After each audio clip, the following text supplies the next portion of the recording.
Walt Disney World is the theme of this round of trivia, and now we ask about food. Okay. When it comes to food, Garrett's going to win because he's a foodie. he's a foodie. You should know this. Oh my gosh, my whole seat just collapsed. That was good. That was good. I am a foodie indeed. You all right, Garrett? That was good. Good. Yeah. Really got This you. has been going on for like 3 years, man. I love it. All right. This trivia question. How many hamburgers are consumed at Disney World each year? Oh, Oh, boy. Is it A, 10 million, B, 8.5 million, or C, 7.8 million? We begin with the foodie himself, Garrett. Okay, now is this just hamburgers? Or are we including cheeseburgers in there, or is this the burger family? Oh, boy. Because there's a whole big Is discussion. it a veggie here. burger, too? Hamburgers. beef. Hamburgers. You know what?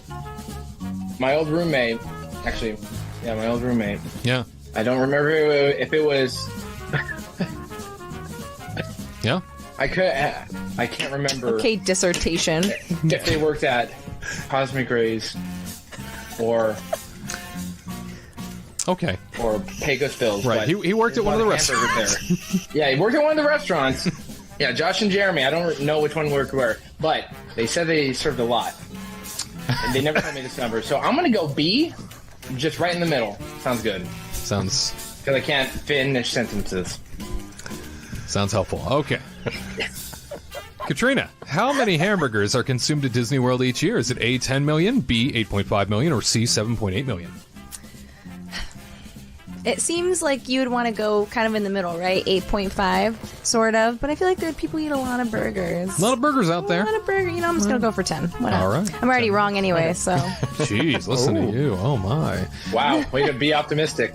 No kidding. Tyler, burgers in Disney World, how many are consumed each year? 10 million, 8.5 million, or 7.8 million? You know what? My first inclination was 8.5 million. But then what was the other one? 7.8? 7.8. But you know what? I'm just going to go with 7.8 because it's the one that isn't, it's got the 8 rather than Yeah. a 5 or a 0. You know Okay. what I'm saying? Yeah. You know what I So mean? that's you smelling what I'm stepping in? I smell it a little. No. Are you picking up what What? I'm putting down? Is that a burger What that are- I stepped in? Or where are you walking to where you're stepping in it? You haven't seen the studio floor. Yeah. Right. It's a mess. A lot to it. So, Yeah. well, thank you for that. So I think I'm going 7.8 because All right. I don't know. But also this could be a crafty Wade trick. And Why he does could- everybody think I'm the one out to get you? I just I think mean, that's- there was that one time. But that's what good trivia is about, is being kind of crafty, right? I mean, it's supposed to be, Wade knows what he's doing. His eyes are glistening right now. Controversy brings in more Don't, views. don't let him fool you, audience. He is trying to be crafty over here. Yeah. We need to get him a small cat to pet. Yeah. Right. Yeah. Well, we'll get you a black cat, though, so that because you get the white cat on the black. Yeah. Mr. You know, Disney cardigan. Worth, I'll call him. Oh, Mr. Disney World. Mr. Mickey Worth. I like that. Oh, He's here already. Garrett, was that you? Yeah, that was. Okay, I thought so. And Tony off camera, how many hamburgers are consumed at Disney World each year? 10 million, 8.5, or 7.8? This is America. We eat a lot of food. We do. So we're going A. Hey, I like that. 10 million. It's not fair because McDonald's shows you, they tell you on the sign out front how many burgers have been sold. They do. They say, Billions. Billions, this many billions sold. You don't see that on the Cinderella Castle. Disneyland, yeah, No. they don't publish It that should at be. Cinderella Castle, so That's a shame. yeah. Well, we check in to chat where Lonnie is saying A, Judith is saying A, Behind the Parks saying C, Pam saying 8.5 million, Nancy saying A, Jay Ware also saying C, David saying B, and Richard saying 8.5, Bob Smith saying B again. B. The answer to how many hamburgers are consumed at Disney World each year? A, 10 million. Oh, The big I number. did it. Bravo. that's a lot of cows. Good job, Tony. Think of how many Got cows nothing that else. is. Yeah, way to go, Tony. Bravo to you, Katrina. Thank you very much. How do you feel? Like a winner? Yeah. It felt good to win finally. Yeah. Tell Garrett it's what been it's a while. like. Feels really great. Feels really, really good. There it is. Sure it does. Garrett, maybe in the future. I knew that feeling once. Shit. hold on to it. So much for being a foodie. That's what I say.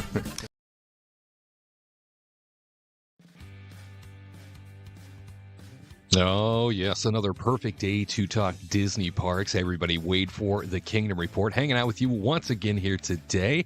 And you know we love rewarding you for watching or listening to this show. All you got to do to win your very own copy of my new book, Stand Alone, The Walt Disney Way, is leave the phrase that pays underneath this video. Right after the live show is over, leave the comment, Jack Skellington. Jack Skellington is the phrase that pays this week. Yeah, between now and Monday morning at 8 a.m. Pacific time in which to enter. If you're the winner, we will reach out to you and get this book shipped your direction, all by entering Jack Skellington in the comment section beneath this video right after the live show is over.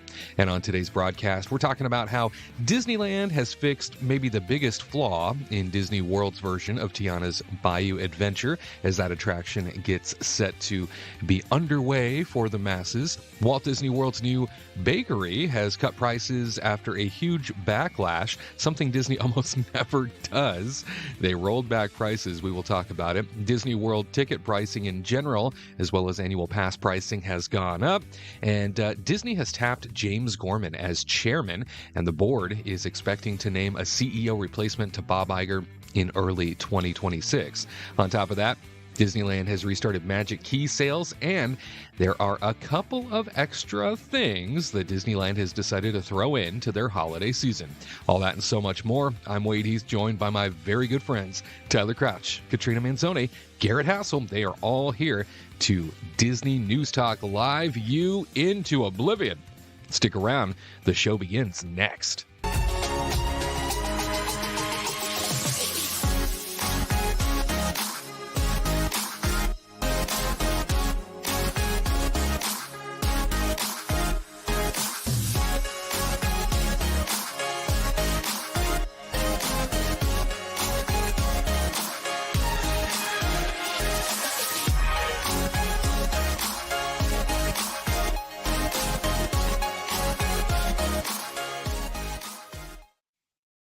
Disney News Talk Live, your opinions, your Disney parks experiences. As mentioned, Wade Heath here with you, hanging out once again for all of the latest Disney news from coast to coast. We are so glad you could be with us for this audio version of Disney News Talk Live. Of course, you know I am joined by my friends, as I mentioned here at the top. Let's introduce them one by one, shall we? Oh my gosh, I can't believe it. Tyler Crouch is with us. Hey, buddy.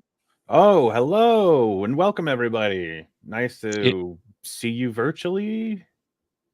Feel you virtually. Feel you, touch you, Vibe you. taste, Virtually. maybe. Taste. Hello. Oh my. Scandalous. Tyler, it's so great to have you back with us because last week, your better half, Katrina Manzoni, was here to, I guess, give her take on things and be an extension of you to a certain degree. But, you know, she has her own strong opinions, and she's back with us this week. Oh, I do. I have strong opinions. That's true. Look out. I know. Watch out, everybody. This is You going to won't- be a good show with all opinions. You that won't are like her so when she's strong. angry. That's right. Yeah, she's coming for you. And of course, we couldn't be a full team without our reporter. You know him as Garrett Hassel. Hey, bud. Hey everyone, and happy Saturday to everyone out there. Whether your weather is hot or cold, you know we're here to, brighten your Saturday and talk Disney. It's always a good day when we're talking Disney. Brighten it up. Yeah. Mm-hmm. Yeah, I've got a tanning bed light on me so that way I can get nice and bronzed up Oh, while we're doing my. the show. Wow. That's nice. That GTO lifestyle from Jersey Shore, I live that every day. Aaron Lee. Well, I'm so glad to have your tan-like attitude up in here. And, as we mentioned, Tyler, not with us last week, still hitting that campaign trail hard. All of those events back to back, the swing states, especially right now, as he is trying to be elected to the Disney CEO spot. As we know, the hunt continues for the replacement of Bob Iger. Thank you for taking time off the campaign trail to come back with us, Tyler. It's nice to have you in the saddle once again.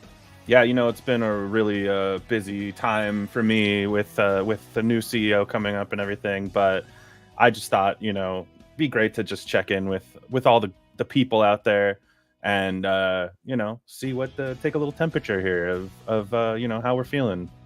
Yay. Gotta stay That's connected. right. And campaign manager Garrett is ready to go. Yes, I am indeed. We've got a few rallies coming up here, and we also are going to have a great Halloween bash at Disneyland that we're going to be passing out, some Tyler Crouch cookies, and they are gluten-free for you, Katrina. Oh, That's so Think sweet. ahead. Cookies. Crouch cookies, exactly. Fantastic. Forget about the crumble cookies. Those aren't. Mhm. That's nothing at this point. they're trash. We got Crouch And- cookies. Never forget the campaign slogan: Tyler Crouch for Disney CEO. He ain't JPEG. It's true. It's true. I have hair. You can check. It is still a part of him, that's for sure. Well, always a pleasure to have Tyler back with us at any point. And, I'd love to kick things off here with some Disneyland news. Perhaps you heard, Katrina, perhaps you didn't, but the holiday season, well, it's upon us. We're just a couple of days away from that transition to your favorite time of the year, I'm ready. where you become an elf. Isn't that right? Oh my gosh, I'm so ready. I'm like counting You're down the so hours. Tyler already knows. I went out in the garage the last night, and I was like, I noticed our little reusable Christmas tree up in the rafters, and I was like, oh man, I'm gonna have to break out a ladder and get that sucker down pretty soon here. Nothing to Pretty much stop 12:01 it. a.m. on November 1st. That's what's happening. Oh boy. I will There's live no again. better time of the year. I mean, I She's start going- celebrating Halloween like September 1st, so Well, it's only fair. Well, Tyler, when you become CEO, you're gonna have to start in July because that's when all the parks start busting out all the Halloween parties and all that stuff. So you gotta get your calendar going as your campaign manager. I gotta keep us moving forward, buddy. That's true. I mean, where there's money to be made, we will put up decorations. Mhm. That's why we're also going to start doing our Easter extravaganza beginning in January. Wow. Yep. You're breaking the news a little. You can't let everybody know yet. We got to One keep holiday at a secrets time. under our hat. Oh, yeah. okay. I redact that comment. It has been redacted. All right, it's official. Well, the great news is that the Disneyland Resort has decided to bring about a few new things to be woven into their holiday season extravaganza. As you know, it does become the busiest time of the year. Whether it's Disneyland or Disney World, it is just the most jam-packed time of the year for both properties. Orange County Register reporting Disneyland as Christmas down to a science, but that won't stop the Anaheim theme park from adding a few new festive surprises for this year's lineup of tried and true traditions that return every holiday season. The Christmas holiday season returns to Disneyland and California Adventure from November 15th through January the 6th. Santa Claus will be a busy elf at the Disneyland Resort. St. Nick will set up shop in a new location at the Fantasyland Theater in Disneyland for cookie decorating, craft making, and storytelling. The Jolly Old Elf will also be back again, taking photos at the Redwood Creek Challenge Trail at as well as Disney's 3 hotels. And if that's not enough, Santa will ride his sleigh in the finale of A Christmas Fantasy Parade, as we come to expect, over at Disneyland. The new Chip and Dale Ornament Trail will take place throughout downtown Disney from November 22nd through January the 1st. Treasure hunt maps and stickers will be sold for $10 at select shops in downtown Disney and the Disney hotels. Completed maps can be redeemed for a collectible holiday keepsake. Mickey, Minnie, Donald, Daisy, Goofy, and Clarabelle will all sport new postal-inspired outfits, which you can see here in the graphic, intended to evoke the holiday spirit of letter writing. Storytellers Cafe in Disney's Grand Californian Hotel will also offer the new Mickey's Holiday Pajama Party meal with Disney characters dressed in pajama outfits while you feast on holiday-themed breakfast and brunch dishes starting on November the 19th. Katrina, having heard these new offerings, what are you going out of your way for? I know that Storytellers does have gluten-free options. I know. I really want to see them in their jammies, but I'm not a big person. It's so sad. But I actually am kind of interested in the tea that they're doing. I don't know yet. I'm debating. The tea sounds fun. It looks kind of cute. I'm curious what the gluten-free offerings is. It's not going to be like the Steakhouse 55 tea party, I don't believe, but it seems fun. And then the little, what is it? The trail The Chippendale Trail seems really cute, and the little ornaments are actually kind of adorable, to be honest. Because they have the Chippendale, Mickey, and Minnie, and it's kind of like a little train, so you kind of want to collect them all, so it looks like they're all on like a little train. Cheers to Christmas magic as it starts to take over the Disneyland Resort here in just a few days' time. You know, Tyler, it is the most wonderful time of the year. It's also the most intense time for crowds. How do you make sure that when you, because I know Katrina loves it so much, so I know you guys stop by during the holiday season at least once, if not plenty more times. How do you manage the crowds? You got any strategies for people when it comes to showing up early, maybe dealing with the inundation of the popularity of it all? Oh man. I mean, I feel like the biggest tip I can give is just if you really want to see the Christmas stuff, I would go as early as possible, like in the season. Not even I mean, I just feel like avoiding Christmas week is the best thing you can do because it's just going to be insane over there. Maybe spend some time with your family at home or something at that point. But I just feel that there's really no great tips to avoid the crowds because they're everywhere. They are all over the place. So just do it early in the season, I think, is the best thing I can say.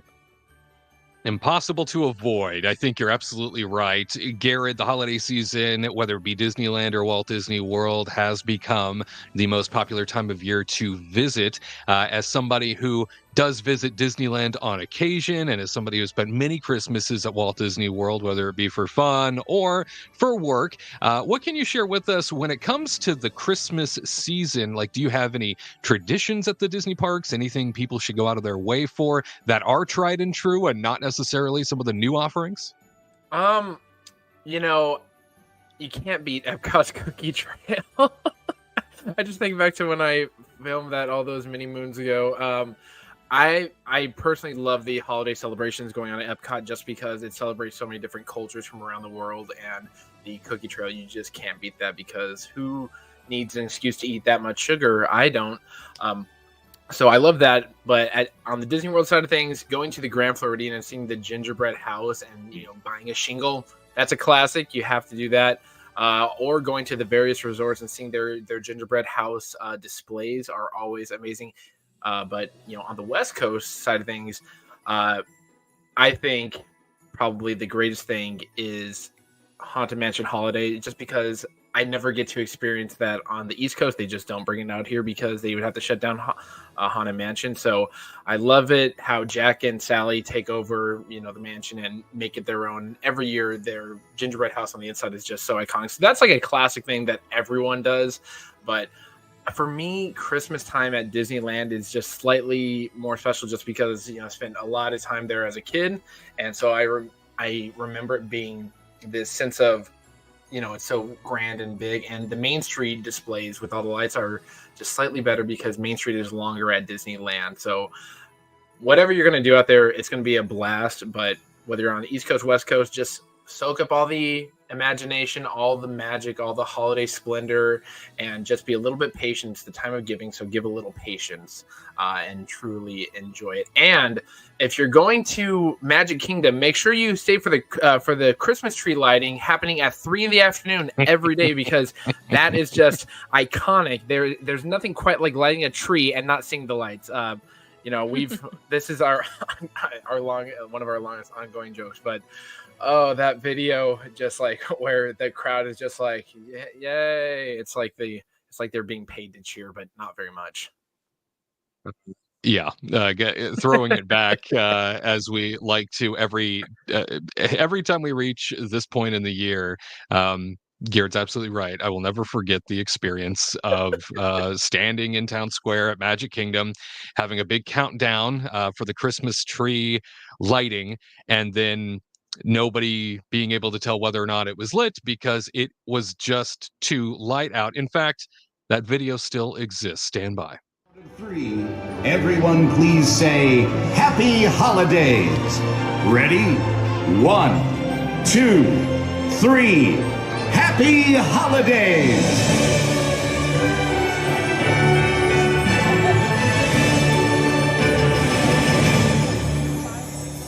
And a very merry evening to one and all. It's the awkward and a very merry evening to one and all. That is just the little cherry on top where it's like, what happened? Did something happen? Did I miss it? Yeah, everyone missed it.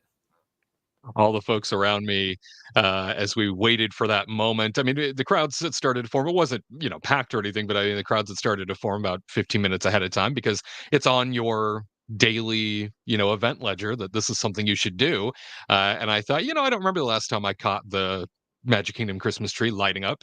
I need to go check it out. And when it did, I looked at this woman from Missouri to the right of me after it happened, and she said, well, that was anticlimactic. Why would they even encourage us to come see it? I said, I know. Had it just been another 30 minutes, I think it would have been really impressive. But they light that sucker up when it's still daylight. So whatever. Lots of entertainment there at Magic Kingdom, I guess, to consider that they have to maneuver that lighting around in which to pull it Yeah. off. So. You can't do it you can't do it at night. You can't do it during the day because it's daytime. So we'll just do it random afternoon times, and make sure to check your My Disney experience for that spectacular. On cloudy days, get ready. Florida has a lot of those cloudy days. 5 of 365 days are cloudy. Richard saying, I saw a flicker. Well, I'm glad you did. Yeah, there was nothing. The larger, I don't know if they were bell ornaments or what they were, but the larger yellow ornaments on the tree, you saw those just lightly illuminate enough to see a difference between the dayside tree and the nightside tree. Good fun. And Todd saying, Richard, are you sure that wasn't just a camera flash briefly reflecting off an ornament? It's true. Oh, the holidays. I'm thrilled that we are this close to things kicking off officially between both coasts. And we got to get through Halloween first, of course. Definitely Tyler's favorite time of the year. So I know you are about to revel in the next few days and certainly get all the candy. Am I right? I mean, I've got to admit, I'm already stocked up on candy from Oogie Boogie Bash earlier in September, but there will be a Halloween night where a bunch of kids come by, and I am looking forward to giving out some candy. And our nephew's going to be coming down the night before, and we're not going to be able to do Halloween stuff with him because that'd be pretty awkward to show up at people's houses on the 30th. But it should be a nice little Halloween time. Yeah, family in town for the Halloween festivities. That's great. Well, also at the Disneyland Resort, we got something to fill you in on, and that is the fact that they are restarting their Magic Key sales. Here are some of the details that you need to know from the San Diego Union Tribune.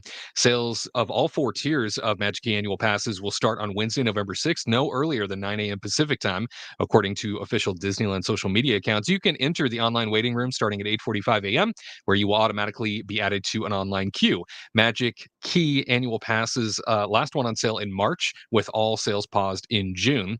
During past sales, fans waited hours for an opportunity to buy a Magic Key, only to find out Disneyland has once again sold out of annual passes. The Disneyland Magic Key buying guide website warns sales will be limited and passes could sell out quickly. Disneyland raised Magic Key prices in early October, while sales of the annual passes remained paused. Here are the new Magic Key prices with the cost increases. I thought this would be interesting for everybody to see. So here's how they bumped up. The Inspire Key, Believe Key, Enchant Key, and Imagine Key. So Inspire Key clocking in at $1,700, $1,750 nearly, with a 6% increase. Believe Pass, $1,374 with a 10% increase. Enchant Pass, $974, 14.7% increase. And Imagine Pass, $599 with a 20% increase. Passes coming live once again for purchase is something that I know we get a ton of questions about all the time, like when are Magic Key passes going to go back on sale? Thing is, Disney has a total monopoly on this. I mean, there is no indication as to when these things will go back up and back down. It is completely something they determine on their own. And so we never have an answer. We don't know when these things are going to suddenly pop back up again. But here we are, another opportunity to purchase right before Christmas, Katrina. I think that's interesting. But here they are, price increases, Magic Key annual passes back for purchase. They shut them down quick because, as the story talks about, they sell out and they keep it limited. But here we are, just ahead of the holiday season. Do you imagine it's going to maybe be up for a week or so? Do you think it's going to be less of a window than that? Oh man, that's tough to say, because the last time they had it, people were online for what, overnight, trying to Right. get like those passes. So who knows? I feel like Disney, it's like a supply and demand thing, right? They're like, oh, limited supply. So then there's like that urgency that you need to buy it versus just waiting it out. And then so people are probably going to buy it. There's probably going to be some type of IT issue with people purchasing tickets online because that's classic Disney. And then everybody's going to have that FOMO type of thing. So it could be a couple days, it could be a week, who knows? But I feel like it's probably, in my mind, it's going to be like a couple days for at least the Inspire Key. Because I feel like a lot of people try to go big because of it's like the best pass you can get.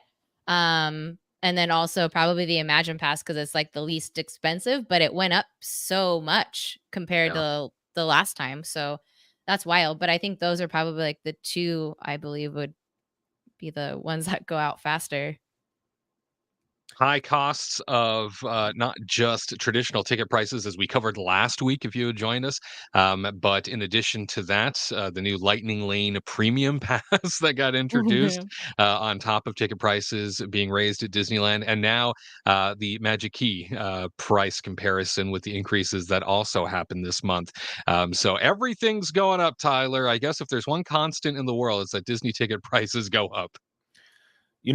Sometimes I think of like the news. They don't do it quite as often anymore, but the news will often be like, and gas prices have gone up again. And I would always be like, it's news if they go down.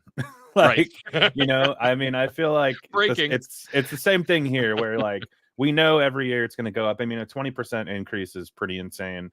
And if you think about it too, like I'm just going to round up because you're going to also have to pay tax. So like $1,800 for an annual pass is just kind of an insane price when you really think about it. But I really want to revisit something else real quick. Can we just talk about again how stupid these names are? I hate them. I think that terrible. they're better. They're better than Disney World. I think. The Disney World one. You're right. You're right. Like I feel like, you know what? I really want an Inspire Pass versus the Incredipass. Yeah, the Disney World ones are even worse. Yeah, we got the Pirate Pass, we got the Pixie Pass, we have the Incredipass. They just don't. They just don't even. The problem is they don't even like acknowledge what there's nothing in them that tells you what they mean. I can tell you right now. Imagine you'll be able to go some days of the year. It's enchanting that you get a little bit more. Believe me, you're gonna want this one because you can come some days, but you're really going to feel inspired when you can go every single day without blackouts. Yeah. I guess, they're like, imagine what it would be like to be at Disneyland right now because you're blocked out. Sucker. It's sort of like a fill in the blank kind of thing. Yeah. Wow. Well, the pricing is pretty crazy. I mean, a 6% increase is not terrible, I guess, but just the fact that it's so expensive already is like, well, the fact really that you're going to still have a blockout too during Christmas and everything, and then on top of that you have to get a reservation, and we all know too, you're right, the other thing too as well is like we all know that you're going to be spending like so much money on like food and drinks at this point too once you go, so you're paying $1,800 to be able to go any day you want, and then also you're going to be spending, I don't know, Katrina and I sometimes we leave the parks and we spent like $200, $300 depending on where we go, like restaurant wise. And that's kind of the main thing to do at the parks when you get to go so often is, enjoy the foods and drinks. So yeah, it's become a very expensive, commodity at this point. And, I'm not one of those people that's like, oh, Disney's pricing out the poor folks and stuff. I mean, they can charge what they want, and there are, it's like everybody does the same thing, right? There's expensive products and there's cheaper products, and so I'm not going to be mad at them for that. But at the same time, you look at those prices, like I'm sure most people that aren't Disney fanatics would look at that and be like, what are we doing with our lives?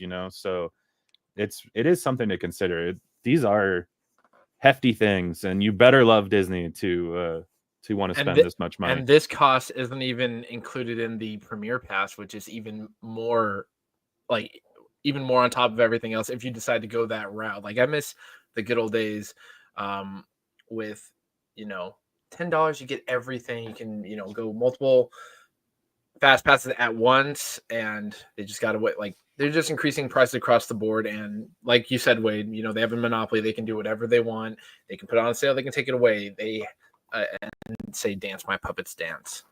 And I know most people don't have this large of a party, but if you have 10 people and you're there on one of the busiest days, it's going to be $400 per Premier Pass, per Premier Pass.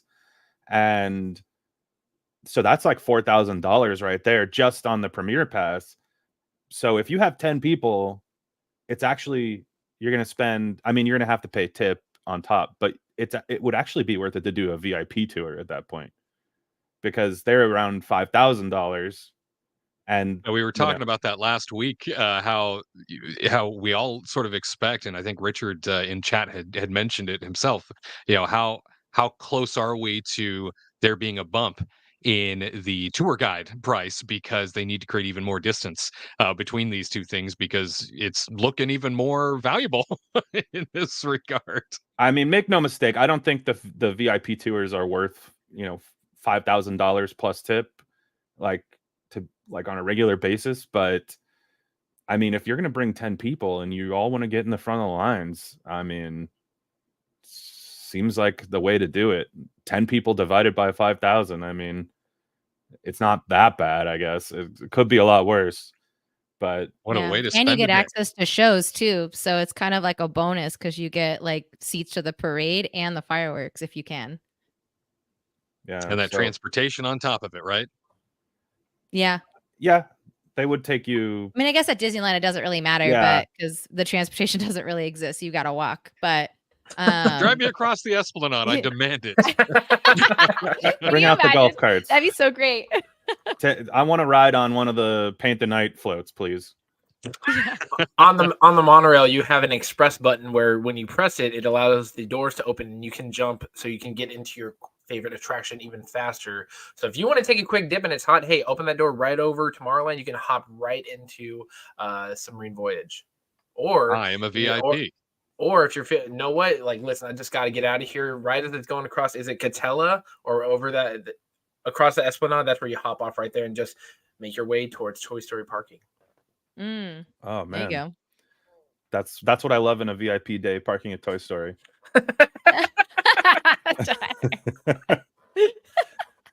Todd Reed saying, I'm okay with the names, but for the love of everything that is sane in the world, can we stop calling them Magic Keys and call them what they are? Any way you look at it, they are annual passes. I know, I thought it was really bizarre myself that they had completely abandoned the idea of calling them annual passes in exchange for Magic Keys. And I think the only reason why they changed the terminology was because they're not your typical annual pass. They didn't want people thinking that way anymore, right? They didn't want people assuming that they could go whenever they wanted, even though that still became the way in which people thought about these things, and it led to a lawsuit that was successful of all lawsuits. So it still happened. I agree. Yeah, they diverted it, Todd, intentionally, trying to make it something that they thought, okay, this is a completely different category of option. It's not an annual pass. That's why we're calling it a key. And it still blew up in their face. So it's so silly. And while we're at it, let's also just talk about the nomenclature of the Lightning Lane. Everybody I know still calls them fast passes. Why? They created the term fast pass. Even when people go to Universal Studios or Knott's Berry Farm or whatever, I still hear people say Fast Pass. For every one of those. Yeah. Why did they throw Fast Pass away for Lightning Lane? I still don't understand. I do not get the Because for marketing. every additional letter that they add, they can charge more money. Fast Pass Oh, only dang. 8 letters. Lightning Lane a little bit more. every Marty. every letter has a value. It's just like it's like Every Scrabble. single one. Right. Yeah. Every letter has value. Marty saying 2019 Flex Pass was the best. $1,000 with parking and Max Pass added on 5 years ago. I know it seems like an eternity, yeah. and yet it was. You talk about it all the time, right, Katrina? The Max Pass. Yeah, the Max Pass. I Yeah. miss the Max Pass. Oh, that was Yeah. so good. It was a smart idea for them to have you add it on to your pass. If you use it, you use it. You don't, you don't. You have to get to the park. It's fair and square, right? If you want to show up early and use it, you can. If you show up late, you'll get the rides that are available. You know what I mean? It's just that was the smartest thing that they did, but then they're really dumb for removing it, to be honest. Maybe one day we will see the return, but for now, Magic Key prices are a little bit more this time around. Every year we seem to go through this experience, and fortunately, I had renewed my pass back in August, so before the bump happened. Luckily, Ooh, nice. yeah, I just edged it out there. So fortunate on this end, but next year I will be paying even more. Yeah. A pretty penny coming Which- my way. Which And pass do you have? And Tyler Crouch thanks you. Yeah, I will take. I will be taking your money and putting it in Mickey's pocket.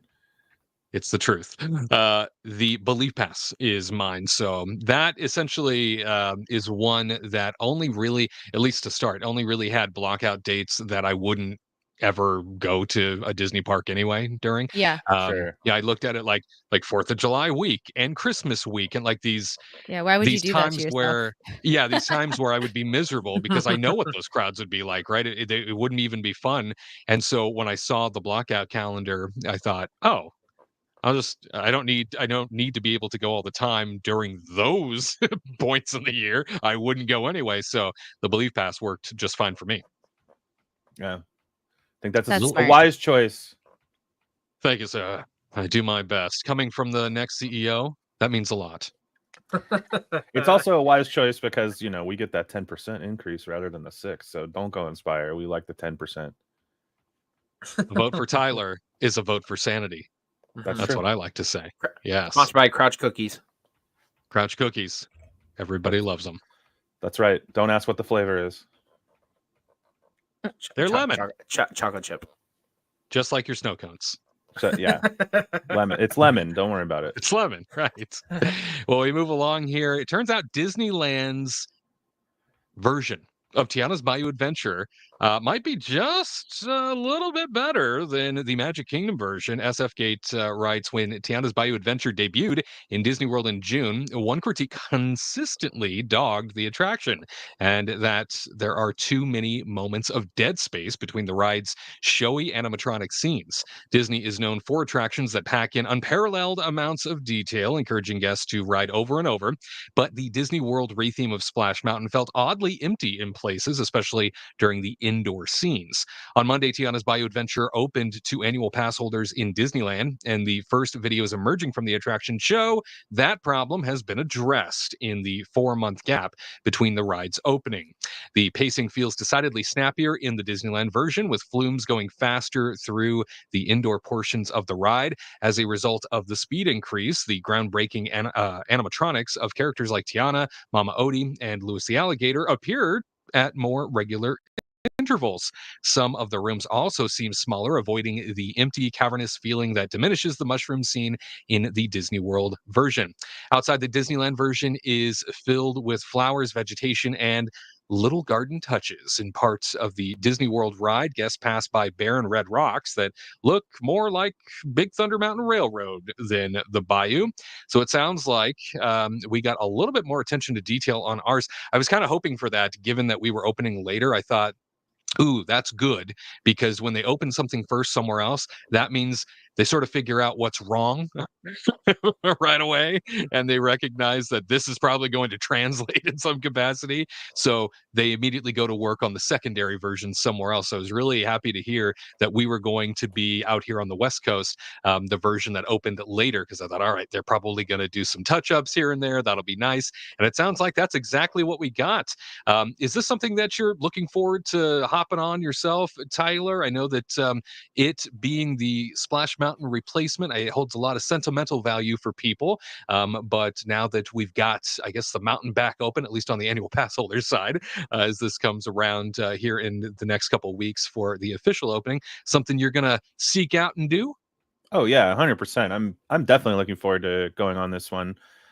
We were lucky enough to get on the Florida version a couple times, and yeah, it does feel a little bit dead in places. But do we know for sure that they have sped up the log flume, or is that just hearsay? They do say it seems snappier, so I don't know if Disney's confirmed that it's moving quicker officially. Yeah, But I don't know. That seems weird to me. I would assume that it has all the same infrastructure that Splash Mountain does, and I think really, I hate to say it. I mean, I have watched a video of the Disneyland version, and I don't think that it was necessarily things that were fixed from the Florida version as much as it's just this the Disneyland version has always been shorter. So it's always been a smaller, kind of more intimate ride than the Disney World version. And so there's just always been less blank space, I feel like. maybe that's why it feels snappier, right? Yeah, Maybe that's their impression. Yeah, I just think that there are a number of places that do have dead space in the Florida version, I feel like. But that is just, in my opinion, that's just because that place is bigger, it's always, the Disneyland version has always been smaller. So they worked with the space that they had, really, is what my opinion is. That's what it seems like to me. But I'm very excited to go on this ride because I really did think the ride itself is super cute over in Florida, and I think it's a huge plus. I was always a big fan of Splash Mountain, but I'm always ready for new technology and new things to happen. And there's a lot of times where they redo these rides, like I'm going to say, like even Tower of Terror, for example, when they originally made it into the Guardians of the Galaxy, I was a little sad, but after going on it a number of times, I feel like Guardians of the Galaxy is just an objectively better ride. Absolutely. And I feel that it's going to be it's the same thing here with Tiana's Bayou river log adventure of alligators and beignets. So I'm looking forward to going on it. It's going to be a lot of fun. I think just the space that they had is better for them. Could they have created more effects and animatronics maybe for the Disney World version? Yes. I'm also a little bit sad that, like, one of the things I loved about the two Splash Mountains was they were kind of different from each other, but I do get the feeling that the two Tiana rides are kind of more similar to each other than Splash Mountain used to be, if that makes sense. But it's going to be a good time. I understand people being nostalgic for Splash Mountain, but you have to just look at the technology and the new music and everything, and it just has to be, in my opinion, it seems like it's just objectively better. We shall see. Marty mentioning, been on it 4 times now, saying it's not faster, but the water level is high, so people are getting really wet. You like getting all drenched on an attraction, Katrina? Isn't that your favorite? Yeah, sure. No, thank you. Squishy shoes. I was reading that actually people were getting soaked on the Disneyland version, and I'm getting really nervous because we always ask for the back two. And even then, you always get like a little bit on your leg or something, but I'm scared to get soaked. I feel like Not Splash ready. Mountain. I feel like Splash Mountain has always been really wet over at Disneyland, especially the first 3 rows. Yeah, I feel we've been on it before, Yeah, and that's true. we've gotten We've seen some demolished. pretty bad things happen. Yeah, we've seen the water come over the log before, like that, and that was back in those Splash Mountain days. the Splash Yeah. Mountain back in those good old days. Back in Yeah. those good old days. That's true. I do remember when when you do like the little roller coaster part, you go down and in the dark and then you just see this like wave come over and hit the first 2 or 3 rows.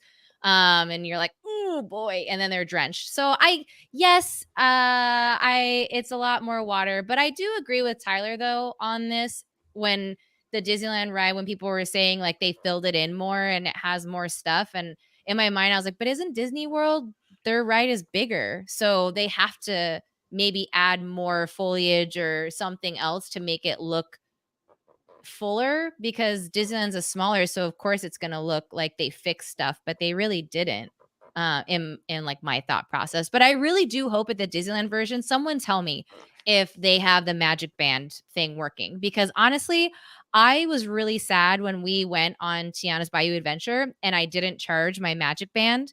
And so when we were going up the lift to go down in the last drop, they have the lights kind of shimmering and all the magic bands are the same light effect. So everybody was raising their arms and it looked really pretty. And I really hope that they bring that to Disneyland because there's really nothing at Disneyland that supports this magic band besides like the fireworks, I think, right? Big Al. Oh, Big Al. Yeah. Okay. Well, okay. Yes. There's like 2 things. Big I know. Al and Well, the Headless Horseman too, actually. Headless Horseman. Yes. Yeah. So 2 things out of the whole resort that actually was worth to buy a magic band. But I'm saying like Disney World, like the rides have cool effects and stuff. So I'm hoping they bring that Tiana to like the Tiana Bayou Adventure because it was really pretty how it would light up in between the ride and stuff. Already saying no magic band as of 2 days ago, going again tomorrow. So we will see. Man, I really Marty hope is so. It's pretty. Marty's the dude on the scene. Marty knows what's going down. Yeah. Marty's the insider inside this mountain. Mm-hmm, absolutely. Well, I think the one person that's really excited is probably Drew, the Disney dude. He loves Tiana's Bayou Adventure. Like he was camping out at the Disney World version, waiting for it to open. And kudos to him on all his coverage of that. I just hope that is he coming out here to see it? I don't know. I'm curious. He said it was one of his missions. He was in chat here at the start of the show. I don't know if he's still around, but it was certainly something that he said he wanted to be able to do. He wanted to be able to see both and be a part of the opening. So maybe, he somehow made it out here for D23, and that was a long shot. That guy has the power of positive thinking on his side. Mm-hmm. Yay. I need that. Richard, yes, you do. Richard saying, "Wish they dare you? wish they added Shadow Man to the ride." I completely agree. Yeah. I feel like what a missed opportunity not to have the villain lurking somewhere. I know it's a celebration, but he's such a pivotal part of the film of the franchise. Well, I agree. And when they first announced this ride, my thought process was like, I can't wait to be going up the lift hill and having all these like spooky masks dancing on the side of the lift hill being like, "Oh, you ready?" And I was like, that would have been perfect. But no, they did not do that. It is a bit of a shame. No, I'm the same way, Taylor. I thought that they would have some Dr. Facilier moment, like, this takes place after the film, but I thought, like maybe a flashback or maybe just like a little haunted, ness, because I thought that clown would be perfect. Because before you had, you had the vultures there just time to be turning around. If only you could, but Facilier, he's so iconic, and like to me, I don't view him as like a true villain, like because like he had such great songs and such like he had swag about him. He had an aura, I was kind of rooting for him a little bit just so I could have more of his songs. He had the jazz going on. You like to root for the bad guys a lot. Listen, in the original Black Panther film, I did root for Killmonger. I will admit to that. I was thinking of Gaston. Oh, Gaston, yeah. Well, Gaston's the hero to begin with, so he's not the villain. His view of the world is so warped that that's what he thinks. Garrett? Yeah. Shame on you. Aw. Shame on you. Well, I'll tell you, one of the coolest experiences of my life this year was being in Disney's Grand Destino Tower at the Coronado Springs Resort there in Disney World back in summer when they first opened Tiana's Bayou Adventure, and they were doing the press previews and everything like that. Coolest experience ever was being there in the lounge in Grand Destino Tower and coming across all of the voices for Tiana's Bayou Adventure, all of the voices for Princess and the Frog in general, I should say, they were all there to help kick off the press previews and do the, sort of initial inauguration, if you will, of the attraction. And all those voices were there together doing press. And so they often came in and out of the hotel because clearly they were staying there. So they came in and out of the hotel together all the time. And it only occurred to me, I think it took me 2 days to realize that the voice of Louis the alligator, that big booming voice, I saw this guy come into the lounge 2 or 3 times over the course of 2 days, and he came in yelling and screaming about something awesome that he just experienced, and he was high-fiving cast members and was talking about, oh, I think he had just come back from this is what it was. He'd just come back from Guardians of the Galaxy at Epcot. And it was his first time on it. And he came in shouting. And this guy's voice automatically, is like this deep booming voice to begin with, but it's automatically reverberating against the high ceilings and everything like that of this lounge. And it just like everybody's heads turned, everybody looked at him. And I thought, oh my gosh, that voice is so over the top. And I thought, good Lord, he's commanding everybody's attention. This guy's so excited about his experience. And I thought, well, good for him, that he's loving it so much. And it only occurred to me about 2 days later after I saw him a few more times that, oh, wait a minute, I recognize that's the voice of that's Charlotte. She does the voice of Charlotte in the film. And wait a minute. She's talking to that guy I saw the other night. Oh my God, I started to piece it together. They were all sitting together, all the voices from the film, and they were just a couple feet away from me, and including the voice of Shadow Man, who I saw multiple times. And he was even getting coffee in front of me at one point. We had a brief exchange, just courtesies back and forth, but I didn't want to ruin their experience by fanboying on them, but I fanboyed in private around them for days. It's great. That's cool. Are you going to do the Grand California now to see if you can try to hit them up one more time when they have to come out and promote this ride now? I'll go stay in that lounge and just hang around out and say, remember me? Can I get you some coffee? Remember me? Absolutely. That might be fun. Marty saying, it's sad Disney feels voodoo is an issue. Is that it? I don't know. I think that Shadow Man in general, was just like a very fun, upbeat, sort of villainous character that played into the former notes of New Orleans and Mardi Gras and that whole scene. I think, they still have the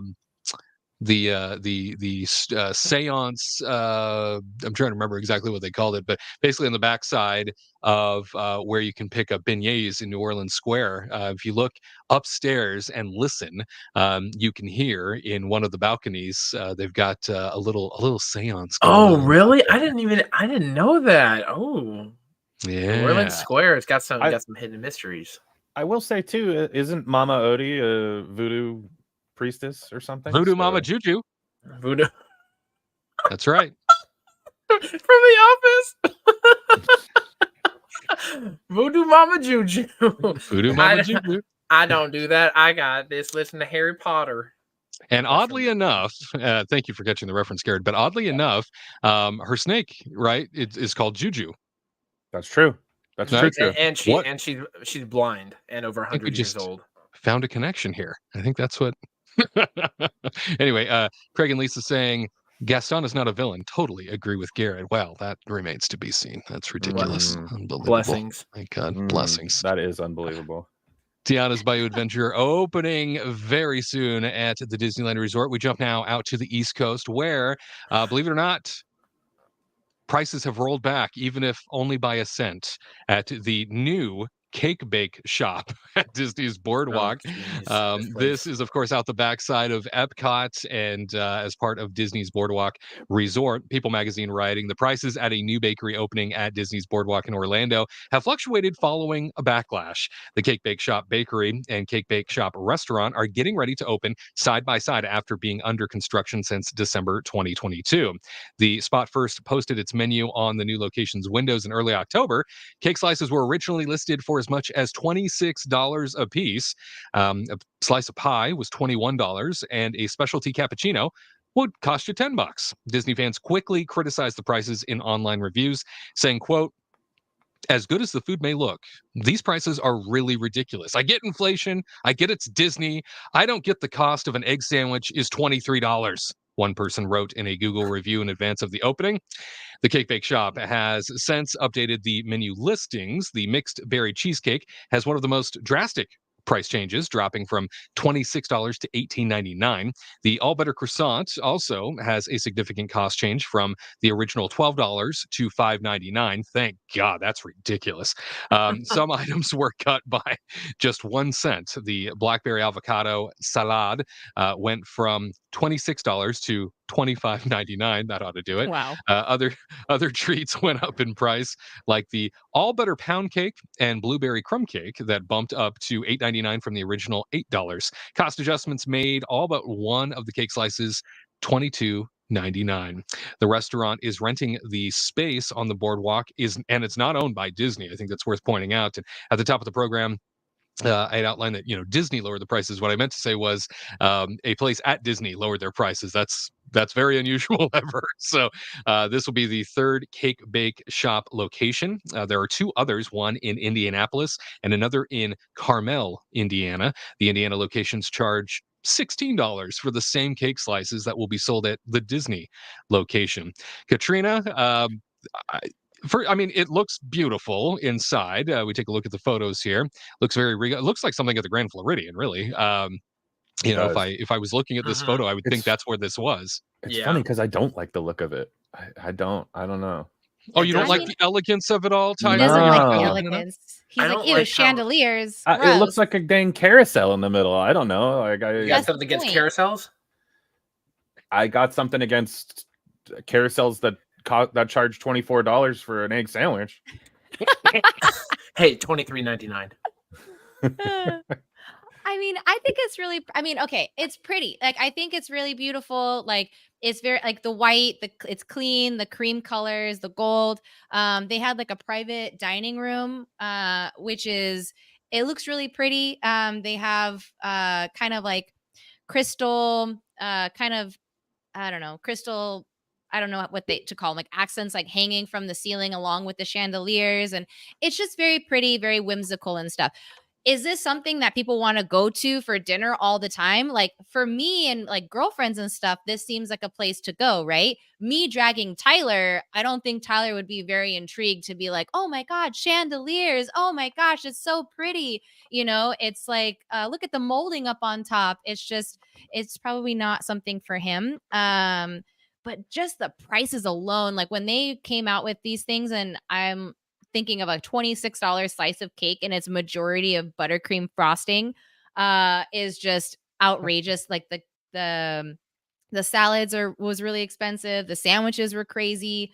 Even what was it, $24 for a mimosa or a Bloody Mary in the morning? I was like, what were they smoking when they were figuring out these prices? And then when they reduced them down to, still $19 for a mimosa seems kind of psychotic to me. And then the sandwiches are now like more like a decent price now, but I just laugh when they just changed everything to $99. I was like, you really have to like dig the dagger in for that extra dollar, right? You just had to add that $0.99 to make it sound cheaper, but you really wanted to get that extra dollar. Seems wild to me, but it seems fun. I don't know what their tea party, because they're supposed to be doing like high tea too, at that area. So I'm curious how much that's going to cost, because I don't think I saw how much that was, but it's going to be very expensive to take, if you want to take your kids to like a tea party type of thing. I can't imagine it being no less than like at least $90 a person for adults and then maybe 70 for a kid. It's This just so steep for I something know. that is pastry and breakfast based to charge these types of prices, especially when, and I think I may have mentioned this to you, Katrina, this Yeah. being just a few feet away from a restaurant that serves probably one of the cheapest breakfasts on property. And You know, delicious. and like outstanding. It's one of my favorite places to go because it's so cheap and you get a great experience. I mean, it's like 2 doors down from that place. And so I don't Yeah. know how they're thinking they can command prices like this, No. And in that a place picture like that. carousel thing, that you have to pay a premium to just sit in that middle one, like according Are to you somebody Oh. on Twitter, Oh, is that that- carousel section there's like a minimum spend of like over $1,000. I'm like, well, I don't What? care. I Wait, you have wouldn't to want spend people stare $1,000 at to me. sit there? Yeah, there was like, I don't know, someone on Twitter said there was like that room and then the private room, there's like a minimum spend to get those. And I'm like, That that's is you're ludicrous. silly. Absolutely ludicrous to sit in like a little room. Like if I go to Jock's Hangar Bar, Yeah. I can sit in the diving bell for free. All I Right. have to do is order a drink and get some food. So yeah, no, this place is absurdly priced, and I like the clever $23.99 stuff because like, oh, it's cheaper now. No, it's just 1 cent. They're just using clever marketing and psychology tactics and all that. But like we've all said, it looks like it belongs at the Grand Flow, and even there, the prices seem cheaper. It's like I get it. Disney probably has higher rent. That's why it's higher than being in Indiana. But like, come on. I saw that their croissant went down in price. I'm like, what is their croissant made out of? That your original price would be $10. Like I've been to Paris, France, and over there, I can get a croissant for like 3 or 4 euros, and it's the best thing you've ever tasted because it's made fresh with better ingredients versus whatever this monstrosity is. It was $12, Garrett. It wasn't even 10. Like $12 for a croissant? Are you nuts? If I'm paying these prices, I want them to do little airplane sounds as it flies into my mouth. Yeah. It's crazy. And their drink prices, like the bar and it's just everything's, and the pictures, what I'm seeing so far are not appealing to me. The sandwiches, the soups, all that stuff. Like, I think it's like a half a sandwich and a little baby arugula salad. And I'm not like, oh man, that looks so good. I have to try it. I'm just like, I feel like I would probably eat here if it's like the last resort. Guys, we'll go to Panera on iDrive and we will save a ton of money. I'll just go to Trattoria Forno and just get my gluten-free chicken parm and be a happy camper because I'll be full of like bread and carbos and spend like what, $20, I think is exactly, how much and get a ton of food. Yeah, it's or pop into Epcot, get some Joffrey's coffee, and they'll save money. Joffrey's coffee and stop by France. Stop by the France Pavilion. Get your croissant there, made by real Parisians. How about that? That's true. I'm curious if they're going to do one more price drop or something based off of reviews. This seems, I don't know. I don't know what kind of high horse they're on to try to put these prices out like this, but I don't know if how it's long they're going to sustainable. last. Yeah, I mean, it's already to have bad press before even opening about how bad your prices are. Palos Adventures saying lower prices mean smaller portions, and I would agree with that. I think the only thing that I see that looks to be larger than the average bear is the slices of cake. They look larger than a typical slice of cake, which is good if I'm paying $20 to $23 for a slice of cake. 99. But everything else, as Katrina was just sharing, everything I have seen as well that has come across here since it has opened up for testing, the portions don't look that big on anything else. It's just the cake. So I'm not going to spend this type of money. Like I said, when I can go 2 doors down, get an entire sit down meal that is more than enough food. I'm going to walk away stuffed. It's high quality. And I've got some exceptional service that I didn't have to pay an extra fee for just to be sat in a certain area in the middle of the restaurant. It just seems like, So what is it? Like, what's the word I'm looking for? I don't know. It's like underwhelming, but again, like you can get a cool slice of cake over at Gideon's too. and it's going to be a fraction of the price, and it's still 3 layers. I've heard Right. that You the know, cake that's there the isn't even thing. that good. On Twitter, they're saying like I paid for this overpriced cake and it doesn't even taste. Yeah, It it's like tastes pure buttercream. kind of dry and doesn't even. It's just like or too sugary. It's I don't know. This whole thing, it just doesn't.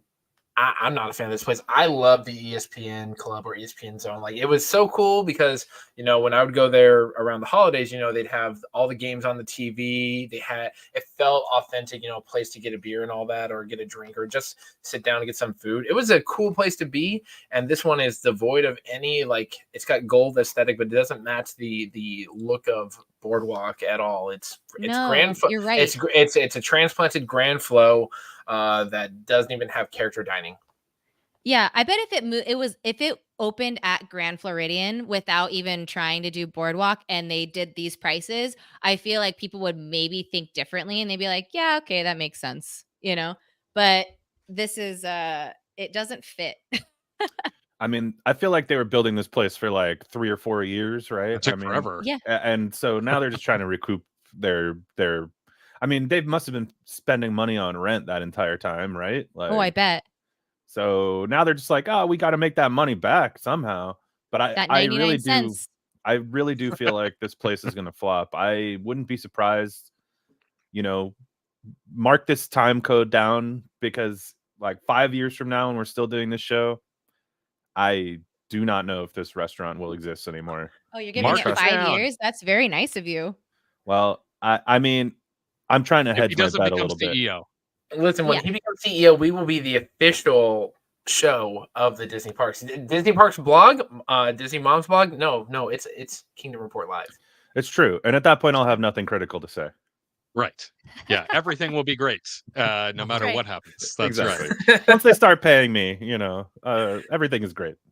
Golden parachutes, here you come. Well, the new cake bake shop is something that certainly is going to be an acquired taste, if you'll forgive the pun.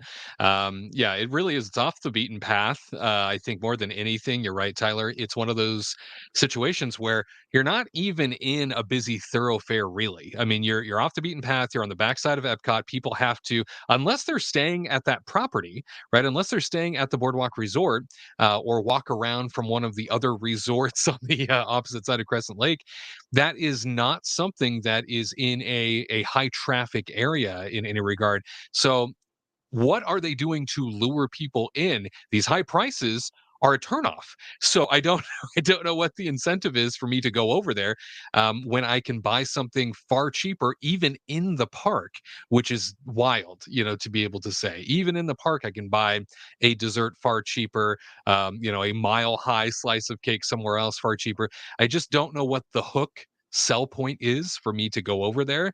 I think they've just done a poor job rolling this place out.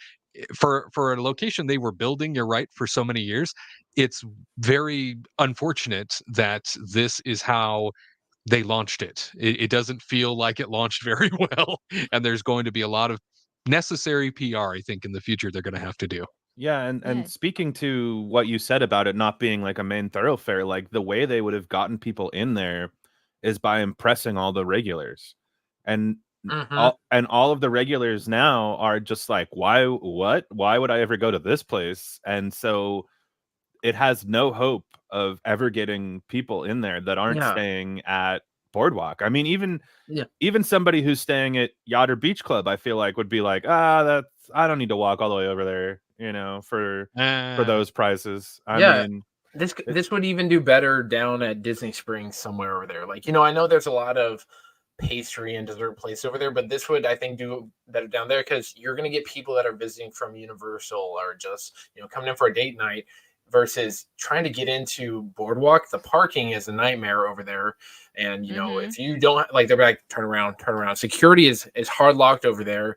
And you'll charm your way in, I'm sure. I can charm my way into anything, but those that lack my skills in charming Disney security guards with a wink and a little flirt, it's in a weird place. It's in a weird price point, and $1,000 to ride in a little carousel thing. No, that's not for me. No. And I think they're just mainly focused. Yeah, you're right. They're not really focused on repeat customers. I think they're just focused on one and done. Get the Instagram photo, feel like you're in a fancy location because you're on vacation, and that's it. And then on to the next new person. Might be what it is. Yeah, I don't know. Other than maybe that Instagram allure, I am just not enticed myself, and that's unfortunate. I usually get very excited about new food options anywhere, Yeah. but this has We love just not been rolled breakfast. out right. We do. Yeah, it's one of my favorite things in life is getting that breakfast on. That's for sure. Well, we move along here to other Walt Disney World news. You were hearing us talk about Disneyland ticket prices. Well, Disney World ticket prices just went up right after we talked about that. So in addition to Disney World ticket prices rising, annual pass prices have also gone up. You heard us mention something about this last week too. USA Today reporting annual pass prices rather jumped between $30 to $100 this past week, depending on pass type. And newly released tickets for November and December 2025 hit new highs. Magic Kingdom tickets will top out at $199 on select dates next holiday season, $10 more than this year's most expensive tickets. Park prices for the rest of 2025, which were revealed earlier this year, remain unchanged. Disney World tickets may vary by both date and park, with more popular dates and parks being more expensive. Magic Kingdom is not only the most popular park at Disney World, but it's the most visited theme park in the world, with each of the breakdowns happening here as it comes to Disney World pricing. So we'll get to the passes here in a second. But for Animal Kingdom tickets, they start at $119 and go to $174 per day. Epcot $129 to $194. Hollywood Studios $139 to $194. Magic Kingdom $139 to $199. As a refresher of what we mentioned last week, there are 4 types of annual passes at Disney World. Most guests are only eligible for the top tier Disney Incredipass, as Garrett was mentioning earlier, which has no blockout dates. So those prices as of now, and I wanted to give you a little comparison as to what these prices were like in October, the last time that they were bumped up, and this is October 2023. The price now for the Disney Incredipass, $1,500, so $1,549. October of 2023, it was $1,449. The Sorcerer Pass just beneath that, $1,079. October was $999. The Pirate Pass was $829. October was $799, and the Pixie Pass $469. October was $439. All right. We have new prices for the annual passes at Disney World. Now, granted, the population of the Central Florida area is not nearly as invested in having annual passes as, say, the population in Southern California for the Disneyland Resort. We've talked about it here before, where the Disneyland Resort has an annual pass capacity population of close to 1 million people, or at least that's what it was prior to the Magic Key overhaul. But the passes in general out in Central Florida just are not really gobbled up the same way. Garrett, you had a pass for years out Yes. in Orlando. Many restrictions for yours. I mean, did you ever have a situation where you weren't able to access a park?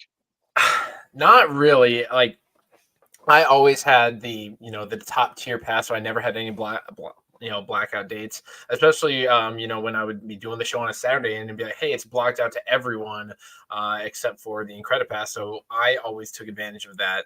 And when Ariel's family would come out and visit, they'd come during the holiday season. So that's why I always utilize that pass. But yeah, Disney World doesn't really have the same issues with annual pass holders or Magic Key passes as does the West Coast, just because there's just not as much demand. Because I don't know, Florida, there's a lot of things going, there's a lot of things going on in Southern California, but between SeaWorld, Universal, Disney,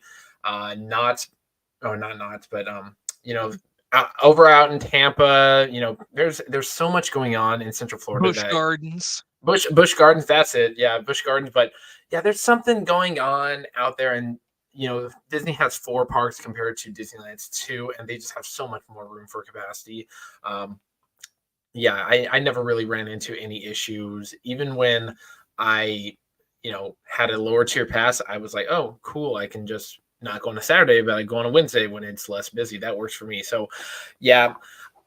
in today's age, you probably do not need the Incredipass unless you're like hard set. Like we go every year around Christmas, we go around 4th of July. Like that's our family tradition.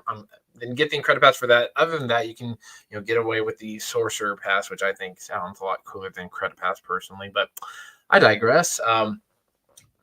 The passes at Disney World, I think, get you more bang for the buck, just because you get those 4 parks and the free parking and all these other little things in there. So, to each their own. But it's a great gift for the holiday season if you are looking to get your family something special. If you go to Disney World at least 12 days in a year, and the pass pays for itself. It honestly does.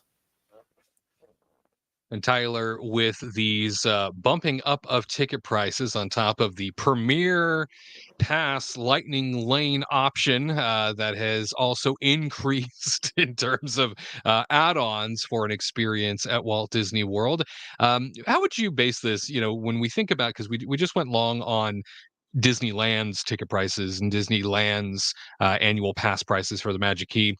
How would you compare these two? I mean, obviously, going to Walt Disney World for at least people like us, where it's more of a vacation destination versus a place that you drop in, as so many locals do here in Southern California. Not saying that is what our viewers do, because I know a lot of them still do vacation style approaches to Disneyland. But when you think about going out to Disney World, you compare these two, ticket pricing wise. I mean, would you feel like maybe you get more out of a Disney World vacation and thus are willing to pay more versus a Disneyland? Or what in your mind makes a ticket price worth it when you go to these places? Oh man, I don't know. That's a good question.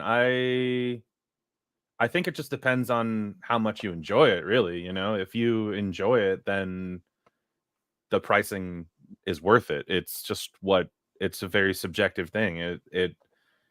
For us, we usually go to Disney World, 3 or 4 times a year, and it makes sense for us to have annual passes. And I honestly get jealous of the pricing over in Florida quite often, because things have not skyrocketed quite as much as they have over in Disneyland.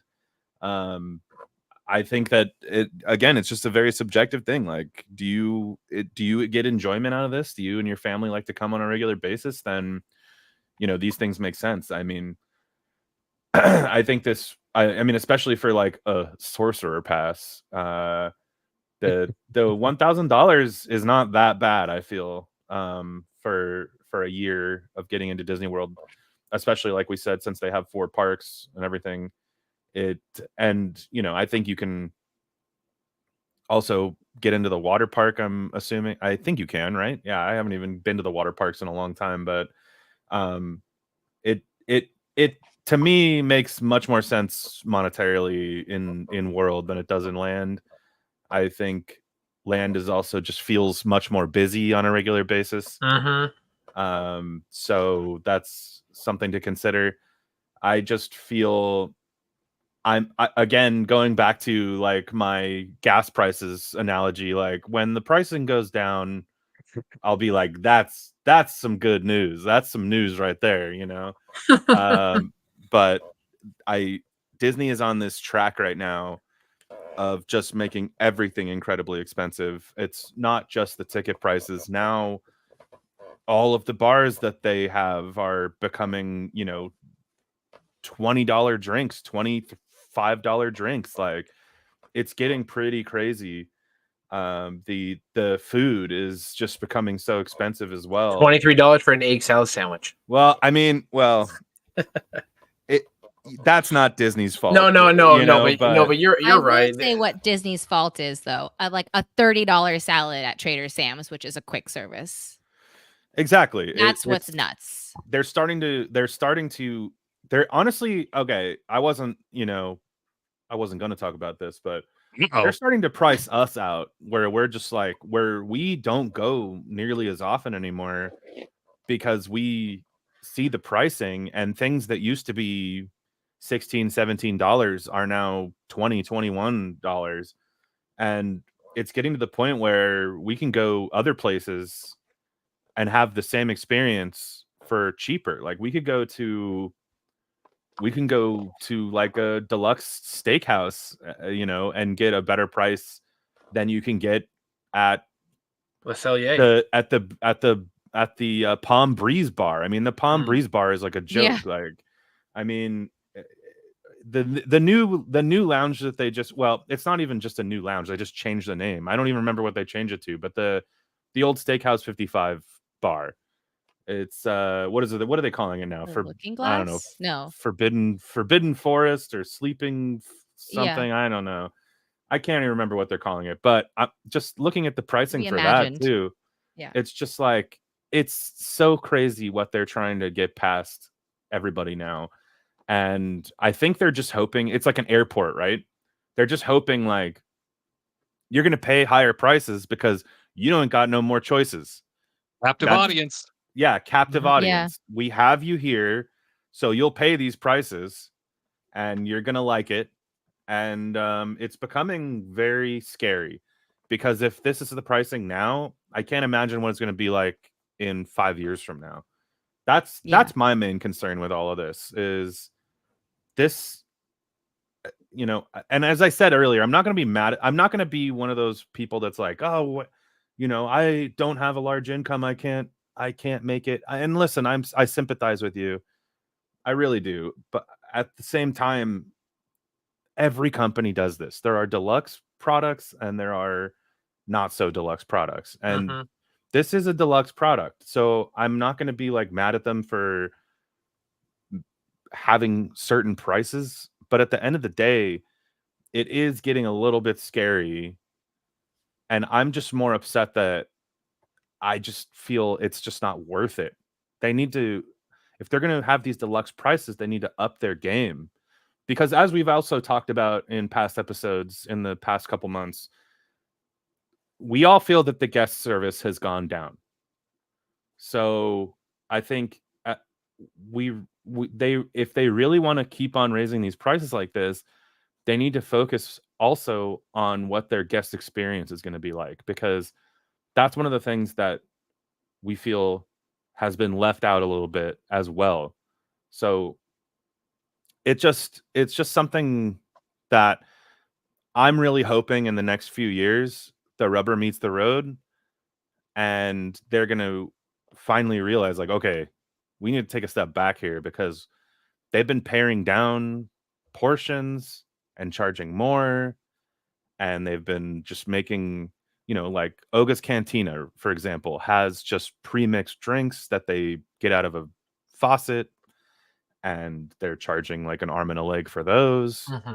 And I've heard from a number of cast members that they love working at Oga's Cantina because it's so easy to be a bartender there, and because the drink prices are so high, they make great tips. And so they're leaving these like craft places like Carthay Circle to go and work at this place where they just get to like use a little tap to get a drink out. And, that just fosters a bad place for me when it comes to like the guest service and the cast members. Like, Yeah.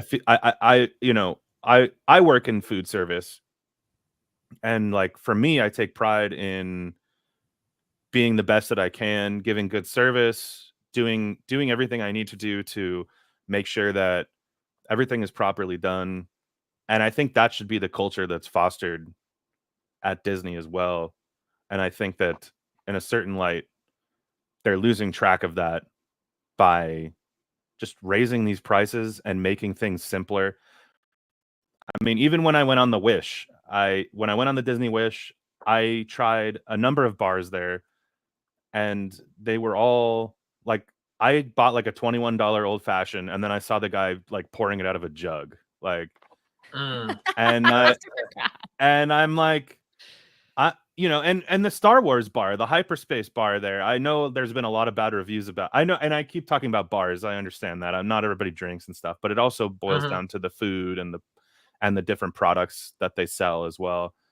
And like, I mean, it's becoming kind of a joke. And it makes people like me, who on a regular basis have been spending a lot of money there, not want to go there as often. And I feel like in the long run, if they're not careful, they're going to lose their captive audience. And I don't know, maybe that's just wishful thinking because so many people just love Disney no matter what, right? But there will be a point where the rubber meets the road. I really do believe that. And I hope it's fairly soon. No, Tyler. Oh, sorry. No, well, you go ahead. Go ahead, Garrett. Yeah, well, that's why I'm really excited about Epic Universe opening, because I think competition makes everyone have to bring out they all have to bring out a better version of themselves, because Disney has been sitting at King of the Hill for so long, and anyone can come in. Disney's like, I don't have to do anything, and so they've gotten complacent in what they need to put out. Like in terms of quality, you look at Galaxy's Edge and what's promised versus what is the reality. You look at all these, like Tron took 5 years to make because they had no real rush, and then you see Epic Universe just it was a mound of dirt before, and now it's turned into this great center with a brand new hotel that looks absolutely breathtaking. 2 other value resorts that are cheaper.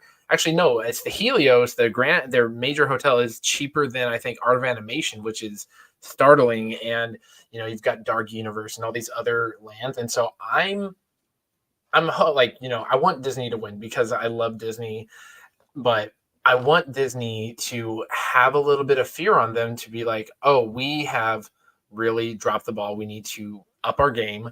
And Universal is now giving us a run for our money, and if we're not careful, they could start to make a larger impact in the market. It's that old like Coke versus Pepsi kind of competition where it's like Disney's never going to lose, but once they start taking a percentage of their stuff away, that could happen. And I'm hoping that Disney will be like, okay, listen, we've been price gouging, we've been upping the cost of everything, but we need to get things under control. And I'll pay the high price, but I want the quality to be there. There's a reason why people buy Louis Vuitton bags. It's not just because it's a bag. It says something about, who's buying it and all these other things. So if the quality's there, I will wholeheartedly, buy it. That's why people do the VIP tours, because there's a quality and there's something more to it than the standard, just normal, oh, I'll do the guide myself. We do a great job here in explaining what Disney has to offer, but going on a VIP tour with a Disney cast member is completely different.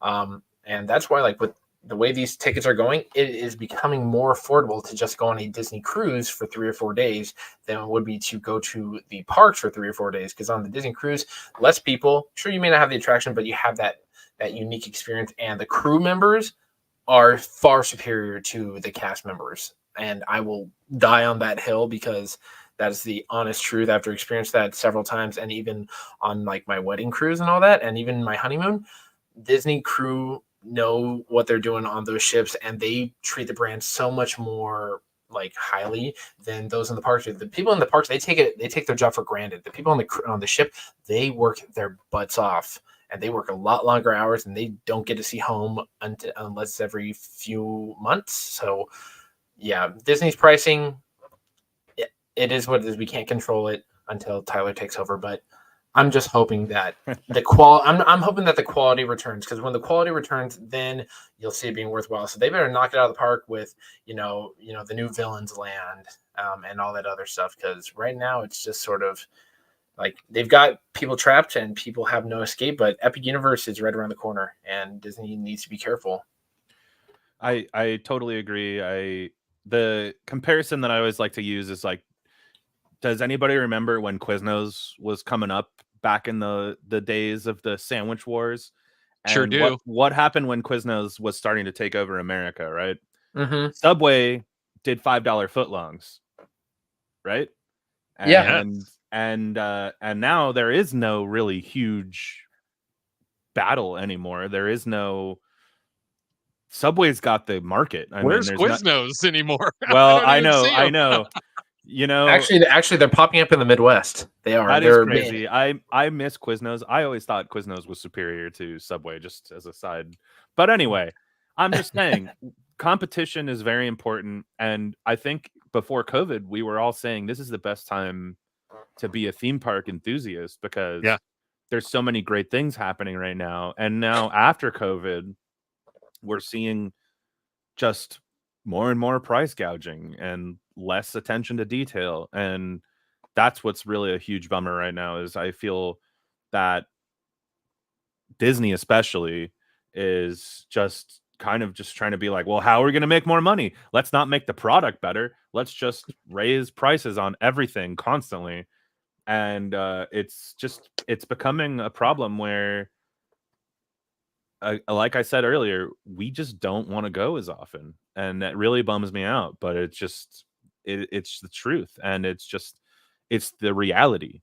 We can't go as often. It just doesn't make sense to walk away from a bar spending $150, and we really didn't even get that much. We got a couple pieces. We got some food.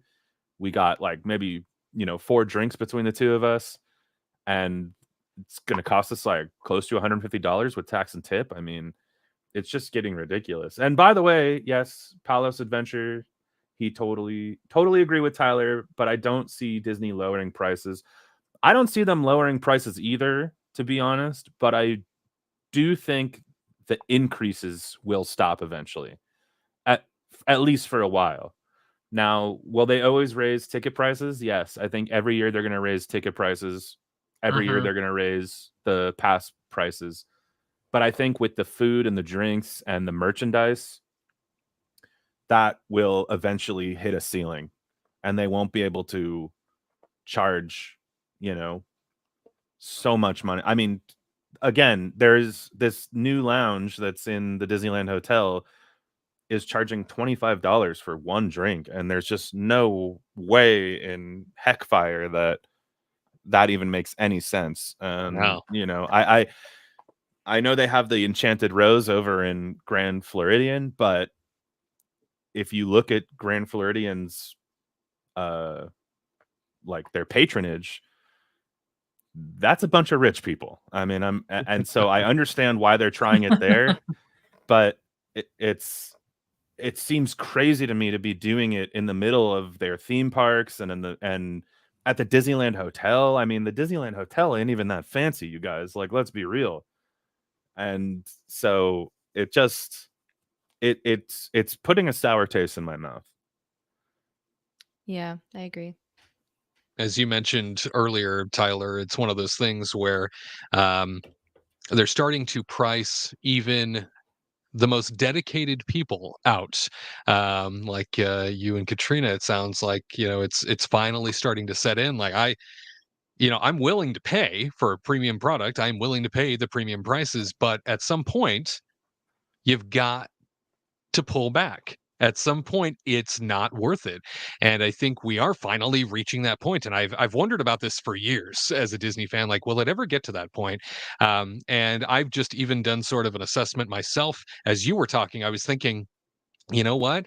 Even Disneyland, I have really pulled back on visiting these places just because of the cost, just because of how astronomical pricing has become for even the little things that used to be much more bearable when it hit the pocketbook. And, my trips to Disney World are so much fewer between at this point, too, because of the same reason. It's just become ridiculous unless I've got a promo, unless I've got some sort of discount that I've been able to find. That is really the only time I go. And if I do go, more often than not anymore, I'm not even staying on property. I'm staying in Airbnbs. I am staying in places where I can get something for half the price so that I can afford the rest of the trip because it's so expensive. I noticed here that both Palace Adventures as well as Todd Reed saying very similar things in the discussion around passes. I liked how Todd also mentioned for $23, that chicken better be laying the eggs in front of me when it comes to those sandwiches. But Todd mentioning the wife and I are seriously considering purchasing Disney World passes because of how much there is to do versus Disneyland. Right. You've got more parks, more options. That's for sure. And then Palace Adventures saying much the same thing. saying annual passes at Disney World are much better deal compared to Disneyland Magic Keys. You get so much more at Disney World. No doubt, you certainly do. But if you don't live out there, a big portion of the cost comes down to having to stay, either on site or off site, and then also the travel involved in getting there. I don't know if anybody's looked at airline prices going into next year. Oh my God! Yeah, the airline airlines pricing, realize too. Mhm. Wow. Yeah, I mean, for everywhere. Like even short flights, even places that I might drop into for a couple of days that are on the other side of my own state, are now higher than I've ever seen them be. And I'm thinking, good Lord, how much more am I going to get soaked in every which direction for things? Because it just feels like there is no place keeping prices steady anymore. Everybody's kicking it up a notch. Everybody is creating more of a premium. And yet I'm still getting paid the same amount day to day. That doesn't change. well, even like, I mean, I know you mentioned like the different flights, not even just to Florida, but like I feel like the airlines have realized, at least from California, there's so many Disney fans that want to go to Disney World that they can raise their prices to just an insane amount. I mean, right. Katrina and I are going to Europe at the beginning of January, or at the end of January, and we're doing that because at this point, the pricing for a flight to Florida is a very similar price to a flight to Europe. I mean, It's so wild. It's insane. Isn't that crazy? Yeah. And Disneyland Paris is so underrated. Yeah, well, we're excited to go there. And you get 2 parks for the price of one if you end up going there. Just a quick aside. Can I just vent for a second? I went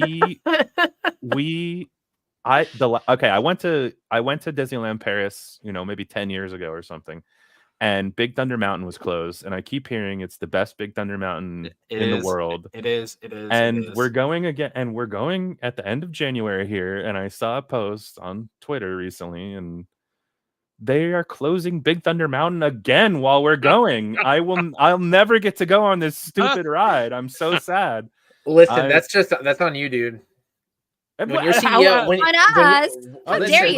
when you're CEO, you can control that. You can control when they do refurbishments and all that. Like, okay, like just be like, listen, I'm on the Kingdom Report. Can you just like open it for like one ride, please? I mean, like you said though, wrong. flights are S'il vous cheaper plaît, sometimes to go to Europe than it is to go to Orlando. So maybe after this trip, if we see another cheap flight, we can always just go to Disneyland Paris for a couple days and then we might go back. Go home.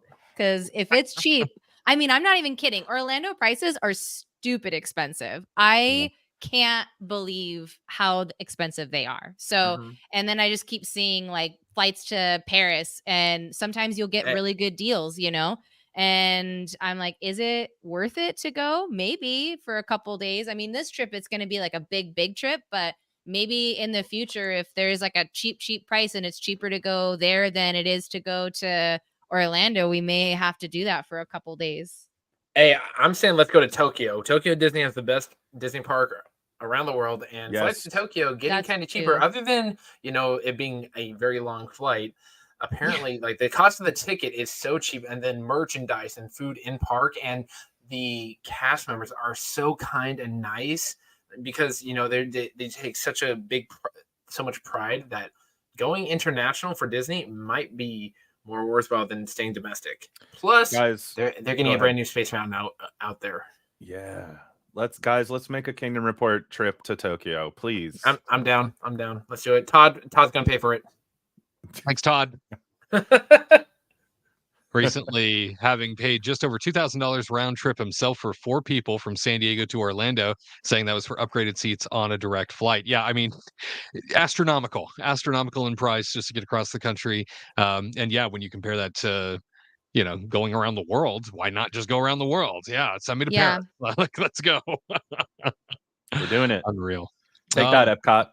Yeah, take that, Epcot. Richard's saying they will have to bring back Magical Express. That's another big piece to all of this, as you were mentioning, guys. It's a situation where we're paying more for less than we used to get. on top of it. And I always think about Magical Express on the back of my mind, even if you didn't use it. I know Tyler and Katrina often rent a car, right? So that they can get around on their own time frame. That's fine. I use Magical Express all the time because I always thought, what a great value. I'm not really going off property anyway. If I was staying on property, if I was staying at a resort. So Magical Express just made total sense for me. And for those that don't know what Magical Express was, because I know it's been a few years at this point, but Magical Express was something where you landed at Orlando International Airport. If you were staying at a Disney hotel property, you just went downstairs to Magical Express, checked in, and said, "I'm ready to go to my resort," and they would whisk you away, as they call it, complimentary. I mean, it's essentially included with your price, but they whisked you away on a bus that was themed with a really adorable video that played on the way to your resort hotel. And one of the best things about it was always that when you checked your luggage in at your departure destination to go to Orlando, you didn't see your luggage again until it arrived at your door at your Disney resort. And so I'm sure logistically it was probably a nightmare to deal with all the time for Disney to have to constantly transport all this stuff back and forth. But it was an added, I'll call it icing on the cake sort of situation, not the cake bake shop cake, but real cake worthy of purchasing, for a cheaper price. Magical Express really added an extra, and this of course goes in addition. I will wrap it up here just because I know we've been talking about this for a while, but this also goes in the direction of when you used to have extra magic hours, right, as part of staying on property, and how Yeah. you used to have 3 hours into the night most nights, or several hours in the morning dedicated to you.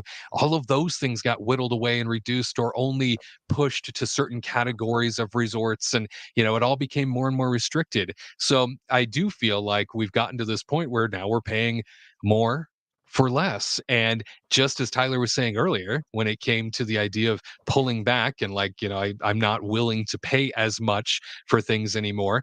I think about that every time I go to Disney World now. I'm like, well, you have the freedom to raise the price, and I have the freedom to choose not to buy anything anymore, to not purchase in that direction, and to find something else of value here on the property. So I'll go seek something else out, and I just won't patron whatever that was that I was interested in before. You're pushing me away from it. That's how I feel things have ended up, and it's kind of sad. Yeah, for sure. I agree. And I'm not going to be mad at them for making something a premium experience, but the experience has to equal the price, right? Like Garrett was saying earlier. It's so we need to see some movement either in guest service or in just less movement in the pricing. I mean, I saw somebody on Twitter today who had a bad experience at the Mario Kart ride at Universal, and they complained to guest services, and guest services didn't help them very much. And then so they actually reached out through email to Universal, and Universal's response at that point was to give them 4 tickets for the day, and then 2, I'm just going to call them fast passes, 2 regular fast passes, and then a 3rd fast pass to get back on Mario Kart. And I'm like, Disney would never. Like, Disney would never do that. And I thought they were supposed to be the pinnacle of guest experience at this point, but they don't act like it anymore. They are more ready to fight than to be helpful at this point. And I think that's, what would Walt say? WWS. What would he say? So I don't know. I don't mean to invoke I'm not seriously invoking Walt Disney's name, but I do think that they're in this capitalist world that we're living in now. They are really leaning into it. That's all I can say. Trash breeds trash. That's what Walt would say. Thank you very much. God. That's a very dark, non-optimistic Walt Disney quote, but I think, I agree with that. My favorite quote. He'd say, "Why are there drinks in Disneyland? What the hell? Why are there drinks in Disneyland? There should only be whiskey in my apartment. Everybody else." And I'm the only look one that back- can smoke here. I'm the only one that can smoke. That's right. Mhm. I look back on videos like we're playing here of old vacation planning videos to Walt Disney World, and it's memories of times gone by, certainly of when things were a little different, and it's wild to me that it just was not that long ago. It was just a couple years ago that a lot of these extras were offered that are not offered now, and so the more I hear about ticket prices going up and annual pass prices going up, and certainly the more I hear about things like Premier Lightning Lane passes being added onto the pile of things that you can, get upcharged for if you'd like. It's like at some point, it becomes less about, I think, the overall experience, more about being soaked every which direction is my feeling towards Disney anymore. And it's like, stop soaking me, stop trying to get my money, and let me just enjoy what you've created. It used to be that I had the ability to do that I was able to enjoy it without getting charged everywhere I turned, and getting charged every time I walked into something else. And it's like I used to be able to enjoy myself without worrying about whether or not my wallet was empty. So it makes a big difference. Yeah, for sure. We have news coming out of Walt Disney headquarters. It turns out that the Walt Disney Company board named James Gorman, who, by the way, you might remember this name, he's leading the committee to identify a successor to CEO Bob Iger as chairman. So he has now been named chairman of the board effective January 2nd, 2025. Variety writes that under Gorman's leadership, Disney said it now expects to announce a new CEO in early 2026. Gorman will succeed Mark Parker, executive chairman of Nike, who concurrently is leaving the Disney board on January 2nd after 9 years. Gorman is executive chairman of Morgan Stanley, and as previously announced, he will be stepping down from that role on December 31st, 2024. Gorman is currently chair of the Disney board's succession and planning committee, which is working to identify and prepare the next chief executive officer of the Walt Disney Company, the Mouse House said in a statement. Quote, a critical priority before us is to appoint a new CEO, which we now expect to announce in early 2026, Gorman said in a statement provided by Disney, saying this timing reflects the progress to succession planning committee and the board are making and will allow ample time for a successful transition before the conclusion of Bob Iger's contract in December 2026, close quote. So the guy that was leading the succession committee is now becoming the chairman of the board of Walt Disney Company. So I think he's going to be around for a while if that's the case.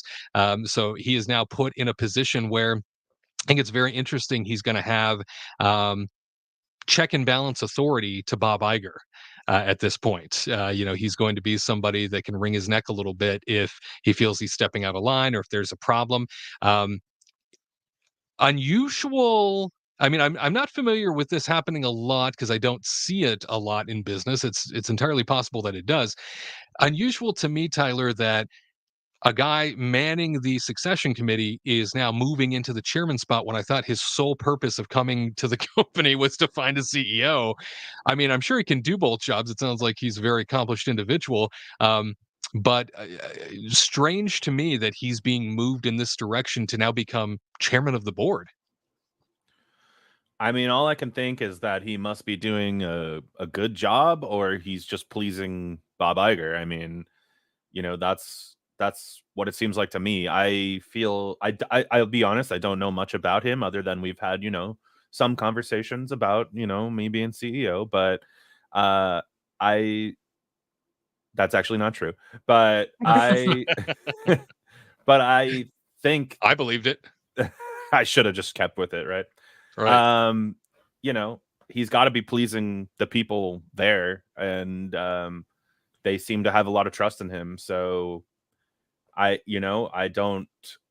think that this whole, you mentioned, I don't see this happening in business a lot. I think this whole situation doesn't happen in business a lot with Nope. Iger and Chapek and all that huge war going on. And I just think in general, for like a mega $1 billion corporation that owns so many things, this is all very irregular. And maybe that means that something is not right there as well. Who knows? It could go either way, to be honest. It could either be going great with him, or it could be just something before he came along was really not going good at all. So I think time will tell, and we'll see what happens in early 2026. I'm very curious. Interesting to me that he has real authority now, Garrett, going into Yeah. January. This guy now has control. I mean, he's got real authority, real power, going from just essentially a talent acquisition perspective of a job of just finding somebody to replace the head of the company. Now he has a real stake in this. I wonder if the Disney board did this intentionally so that maybe I don't know. Maybe he would feel that there was more at stake because he has authority over it now. What do you think? Yeah. Well, after we've discussed the that article that came out from the Times about what all went on between Chapek and Iger, it seems like now checks and balances is at the forefront of Disney, and also wanting to make sure everything's covered so that there's no legal issues, but also Bob Iger has done amazing things for Disney in terms of acquisitions and just overall growth, and Disney is larger than ever because of him, especially when he got the Shanghai Disney deal done. That really showed how great he was, but then he disappeared, came back, and so maybe the board's thinking like, hey, we like Iger, but we don't want him to be on this power trip where whoever the next choice CEO is, Iger can sort of manipulate them or use him at he can be the shadow puppeteer and all that stuff. So I think it's cool that not cool, but I think it's a smart idea to do this. It's weird that it goes from talent acquisition to now talent acquisition and sort of checks and balances / overall company security of the head leadership. But when you're a company like Disney and you can do whatever you want, I think it's good to be able to have someone to pull you back into reality and not just run away with it as sort of as a tyrannical dictator of imagination and magic. That sounds like a weird title, but I like it for Disney. But being JP Morgan Chase, you're the most powerful bank in the world. You clearly know what you're doing in order to have that title, and now you're helping oversee Disney as the most powerful entertainment company. So I think it's all for the best, and Disney's board is not a bunch of fools. They clearly have good goals in mind. At this point, it's clearly financial, but I'm hoping that once Iger's time is done, they'll put the right person in place, and that will ultimately lead to some good overall changes. And then we'll see how long he's the chairman of the board, because typically it's been the CEO and chairman of the board together. But now it looks like Disney's stepping away from that, maybe because of Iger. Yeah, well, I mean, they did that with Chapek as well. Separating those two titles, and Katrina, assuming that Bob Iger really does step down in 2026, they don't extend this out again, like they've been doing over and over again. Assuming that does happen, here's what we're looking at in terms of contenders for that CEO spot: Alan Bergman and Dana Walden. They are the co-chairpersons of Disney Entertainment. Josh D'Amaro, of course, of Parks and Experiences, and Jimmy Pitaro, the former head of ESPN. With these folks in the running for CEO. Oh, I'm sorry. Hold on. And Tyler Crouch. Hey, as part hey. There we go.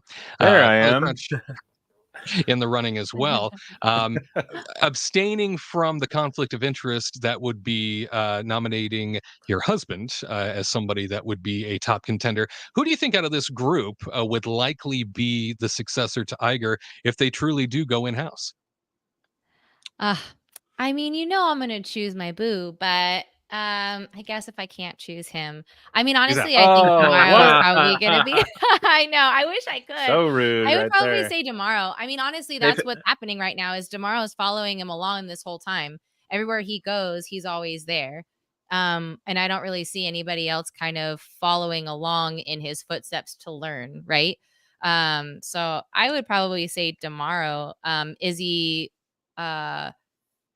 seasoned enough for it? That's a good question. I'm not sure. Bring back Tom Stacks. doesn't have that that studio experience that I think a lot of people sort of assume you need, right, in going into this business.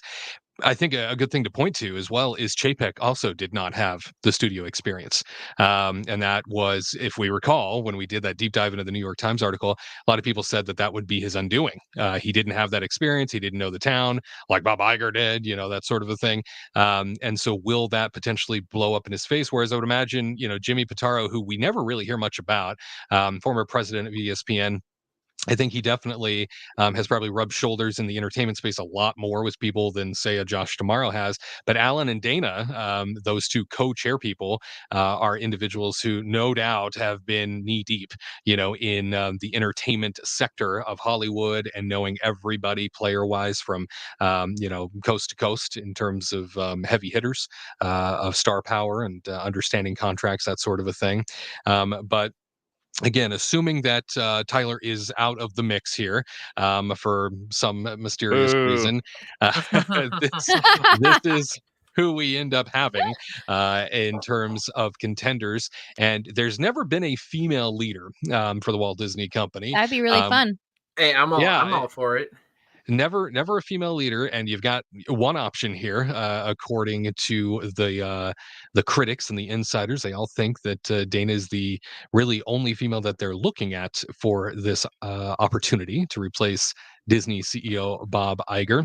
I find it interesting that Dana often overshadows Alan, even though it sounds like Alan has had a lot more experience in the studio sector of the business. Alan seems to get overshadowed a lot by her just in personality alone. As she is very much the face of the entertainment brand, and you don't see Alan too much. And Jimmy Pitaro, I don't ever see that guy. Whereas Josh Tomorrow, of course, even know who he was. Josh Tomorrow seems to be the face of everything regarding parks. He's very present, and I think we know him in this space naturally because he's always on stage and he's always in front of something new opening. So here are your contenders, as to who might end up replacing Bob Iger in the end. Now with a new chairperson who is also finding the successor, having been installed, and will take that position come January themselves. So are we certain that Bob Iger will actually leave in 2026? We'll go around the room. Vote of confidence. Garrett, is Bob Iger leaving in 2026 or not? Yes. Okay, you think so. Tyler, what do you think? I mean, I think so. I do think so.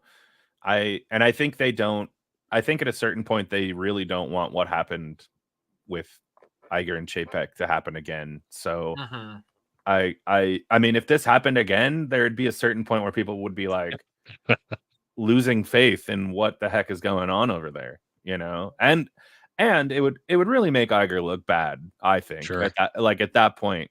I mean, we've already talked about the article that came out and how that kind of paints a different light of Iger than everybody thought, but it's, to me, seems like it would be just a real bad look if this sort of thing happened again. Yeah, no kidding. Yeah, I don't know how much more he can quote save the company, end quote, as they like to say. Richard saying, when you become CEO, Tyler, please hire me as your personal bartender. I promise to hand mix all your drinks. I love that for me. You're in luck. And Katrina, is Bob Iger actually stepping away in 2026? I feel like this is kind of like a Real ID type of thing where they just keep delaying it over and over and over again. You'll And have to it's get just it like- eventually. Yeah, it like never ends. We're like, this is it. This is gonna happen. It's gonna be going. And then they're like, oh, just kidding. We're gonna delay it. I hope that he's not gonna pull a Jay Leno again and say he's leaving and then come back and hurt the next person that's gonna be in line. So I just really, really hope he's gonna actually be out and not have his own office again. Like, close the office, change the locks, kick him out, take his key card away. He's done. So I hope that's true. Just like that. Take the key card. He's done.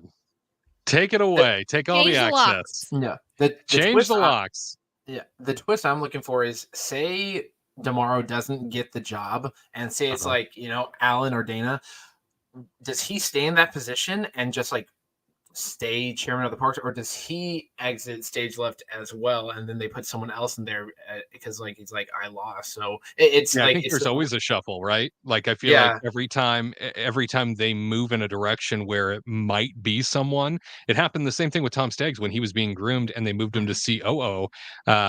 When that happened, that was when Jay Rizzullo bailed, because Jay Rizzullo, who was head of parks, was like, well, wait a minute. No, he was head of parks and then he became CFO. He thought he was next in line. Then the rumor became it's going to be Tom. And Jay bounced and said, forget this place. I don't have a future here. And then, of course, we just saw he tried to take over in the last year with Nelson Peltz, hostile takeover. But I think you're right, Garrett. I think it's a great point. I think we'll see a big shakeup when it comes to who they pick and the rest of those contenders on the map. Will they stick around? Probably not, because I think the writing is on the wall at that point. You're not good enough this time. So you might want to go get some experience, right? This is going to be like a new version of like Dancing with the Stars, but it's just going to be, who's the next Disney CEO? Please dial in your vote now before the show ends. Dial it in. That's right. Well, I really appreciate you guys taking time out of your weekend to be here. The three of you, as well as everybody that decided to tune in. A special thank you to everybody who decided to join us in chat, whether you were in chat on YouTube or joining us over on Facebook Live. We are so grateful that you decided to spend time with us this weekend. It is a wonderful opportunity to talk about Disney news and share all of the latest happenings with you as Halloween comes this week. Garrett, what are you dressing up as? I'm going to dress up as a pirate. Like, I'm just going to use my Disney Cruise Line pirate outfit that I always wear, but this time, like, you know, maybe just have some rum and have a good time, pass out candy to the kids, no rum to the children. That's a rule I stand firmly by because of I don't want to get in trouble with the law. But yeah, a pirate is usually my go-to outfit. I would dress up my dogs, but they'll bite me. We don't want that. Pirates aren't usually scared of things, even on Halloween, but Garrett usually is scared of things. That's for sure. I think we've come to find that over the course of time. He doesn't like Yetis. He doesn't like Yetis. Oh, man. Just watching that picture gives me a stomach ache. Tyler likes Yetis, though. Look at him dancing over there. I'm doing the Cactus Jack finger guns, Gang. I living my life. I'll ride that attraction with Tyler. Tyler's the only one I would do that with. So Tyler, if you ever want to go again, you hit me up. I'll be crying alongside you. One of my favorite parts about this picture too that we rarely talk about is our friend Tina giving you the bunny ears too. Oh yeah, right behind you there. Yeah. Tina's my homegirl. She knows what's up. That did not help my pain though. It only further humiliated you, you poor thing. Tyler, what are we dressing up as? With the you said it was the nephew coming into town, is that right? Yeah, but we're gonna be going to Dave and Buster's. I don't know if I'm gonna be dressing up at Dave and Buster's. I'll probably just go as CEO Tyler Crouch. CEO Tyler Crouch. Oh. He's continuing to campaign. Yeah, a blazer through blazer and a cup. Yep. Katrina, are we dressing up this week for anything? I am. I'm going to be dressing up as my magnificent self, Katrina. That's it. Oh, horrifying. Yep. Look out. Yeah. Scary. Watch out. A princess. She'll get you. Halloween-tastic. Positive outlook. Positive outlook. That's right. What she needs it. She said it. She said it herself. She needs more of that. Todd mentioning, love you guys. I don't consider the Kenny Report to be Disney influencers, and that's what sets you apart from the rest of us. So much for saying that's because we don't get paid that much. That's right. We try to be truthful at every turn. By not much, I mean at all. Todd, thank you. That's very sweet. I vomit at the thought of ever being an influencer. That's not a goal in my life at any point. So thank you for saying that. It's nice to know that we've got that support. Richard saying thanks for the show. Always fun hanging out for 2 hours, which is wild to think, right? So we've been here for 2 hours, so we're wrapping things up. And Todd saying, oh man, Tyler Crouch took my costume idea. Oh, Tyler. We could both be Tyler Crouch if you want to. Go ahead. Send me your photos. I would love to see it. Just get that blazer. Yeah. Get that blazer on. Get out there and vote for Tyler Crouch for CEO. Again, time is running out, particularly if you're in the swing states. Tyler needs your vote now. Get out the vote. Take 10 people with you and tell them that Tyler's the man for the CEO position. As always, he ain't JPEG, so you can't go wrong So with Tyler true. Crouch for Disney. Boom, baby. We're so fortunate. That's for Yeah, sure. You know, I feel like I need happy to start paying you, Wade. You know, you keep on pumping me up. You giving me the Riz. I'm giving you the Riz. That's what it's all about. The Riz, the Rizzler, Tyler Crouch, as That's he's referred to Yeah, around my skibbity toilet. Skibbity Toilet Riz. That's my guy. There he goes. Well, happy Halloween to everybody. Thanks again for spending some time with us this weekend. May it be safe and filled with all kinds of sugary treats. And we will see you next time. Hopefully back in front of cameras very soon for Kingdom Report Live. But until then, it's been a pleasure, Garrett. Absolutely, it's been a pleasure. It's been a pleasure. It's been a pleasure. That's So always pleasurable. Absolute pleasure. It's been a pleasure. It took me 20 different tries to figure out what I wanted my clothing line to be on my vlogs, and so I came up with it. It's been a pleasure.